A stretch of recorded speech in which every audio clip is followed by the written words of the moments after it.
रुनिखाता college दिनै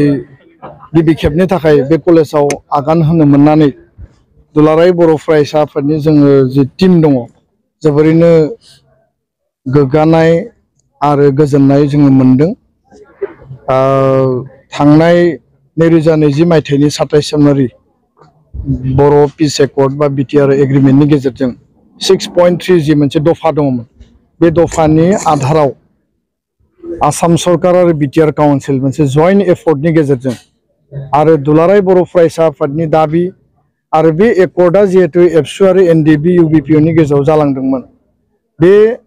सोलोंथाइखौ जौगाहोनांगौनि सार्थआव जोंनि ओनसोलाव थानाय कलेज आरो स्कुल जिखिनि भेन्सार जानानै दङ बेखौ प्रभिन्सियेलाइज खालामनायनि जि दफा बे दफानि कमिटमेन्ट बायदि 10टा कलेज प्रभिन्सियेलाइज खालामनाय खोथाखौ गिबि मन्थ्रि बिथाङा होदोंमोन आरो बे 10टा कलेजखौ गासै बिथिंजों नायबिजिरनानै बिटिआर काउन्सिलखौ अथराइज खालामनाय जादों आरो काउन्सिला गासै बिथिंखौ नायबिजिरनानै डिपार्टमेन्टेलि मोनबा जिल्लायाव मोननै सेनियरिटिखौ नायनानै बिनि मेरिटखौ नायनानै निट बेसखौ नायनानै बा एनरलमेन्ट आरो टिचिं स्टाफ नन टिचिं स्टाफ गासै बिथिंखौ नायबिजिरनानै दिनै प्रभिन्सियेलाइज खालामनानै होबाय आरो बिनि थाखाय आसाम सरकार बिटिआर काउन्सिलखौ धन्यबाद बावदों। लोगोसेनो रुनिखाता कलेजआ बे 10टा कलेजनि बे रुनिखाता गुरुबासा सान्तिपुर आरो दादगिरि बे गुवार ओनसोलाव जि मोनसे माने मैक्सिमाम लेवलनि जि प्रायोरिटी दङमोन जे बेयाव हायर एजुकेशन इन्स्टिट्यूशन नांगौ खारन जोंनि फंबाय बिनानाव फरायसा फरायसुलिया बङाइगाव क'क्राझार बा नोङो UN कलेज माने काजलगाव गोबां जायगायाव फरायहैनो गोनां जायो। चयसा आलदा आलदा थानो हानाय गावबागाव चयस मथे फरायसा फरायसुलिया फरायगोन किन्तु जोंनि गोरिब गुन्द्रानि गथ'फोर जायफोरा गोजानाव थांनो उसुबिदा रांखावरिनि माने आंखाल जोंनि जायगायावनो हायर एजुकेशन मोजां सोलोंथाइखौ गुन गोनां सोलोंथाइ क्वालिटी एजुकेशनखौ मोननांगौ आरो दिनै रुनिखाता कलेजआ बे गुवार ओनसोलाव मोनसे सिंगल एन्टिटी मोनसे आइडेन्टिटी लानानै जि प्रभिन्सियेलाइज मोनसे जि खालाम जाबाय बा प्रभिन्सियेलाइज जाबाय बे जोंनि थाखाय जोबोरैनो बाख्नायथाव आरो गोदान मोनसे सान गोरलै बेयाव ओंखारबाय गियाननि जि मन्दिर आरो बे सान गोरलैखौ नर्मेलि साना फुंबिलिनि 5टायाव सोरांनानै गोजां बोथोर दा समाव मोनाबिलि 4टा बाजियाव जेरैबायदि हाबो बे नेचारेल मोनसे कोर्स किन्तु सोरांनि बे गियाननि जि मन्दिर रुनिखाता कलेजनि जि मोनसे साना जे उदय जाबाय ओंखारबाय बेखौ जों मालाबाबो हाबनो होनो हाया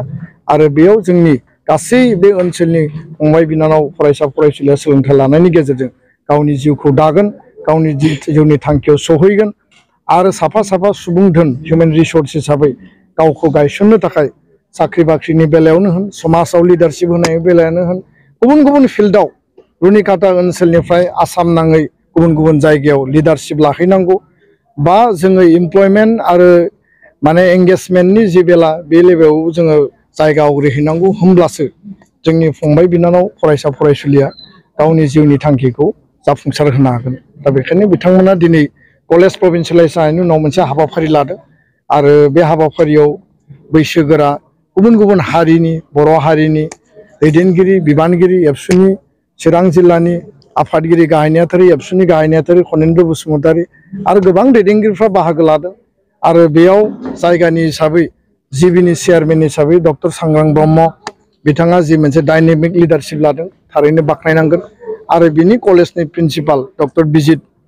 ब्रह्म बिथांमोननि जि मोनसे एनार्जेटिक मेंनो रोङै जि मोनसे नाजानाय बे जोंनि थाखाय माने बाख्नायथाव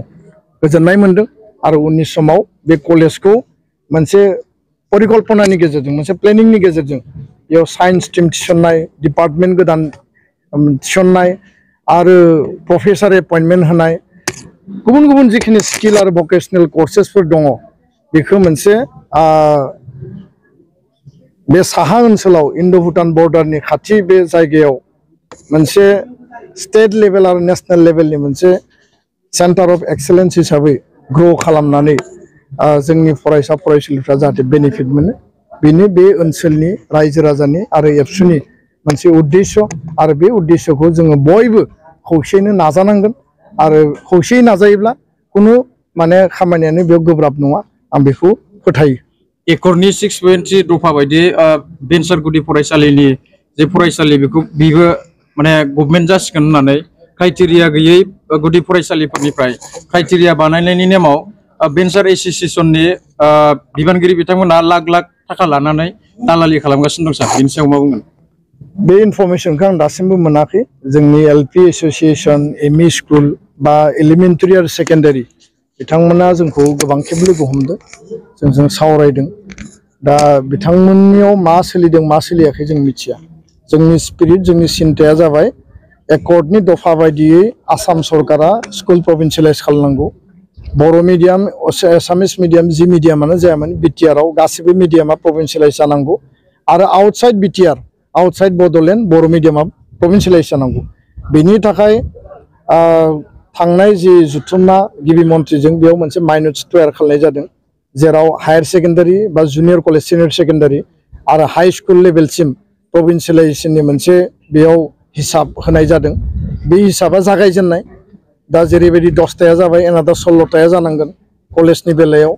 आरो गासै हाई स्कुल हायार सेकेन्डारि जानांगोन एलपि एमइआबो जानांगोन दा बेखौ लानानै सोरबा बेबायदि जुदि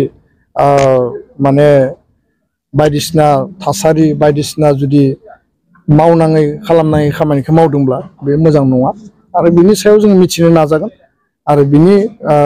जे बेबायदि खामानिया जुदि जादोंब्ला बे बन्द जानांगौ बेबायदि जानायखौ जों मोजां मोना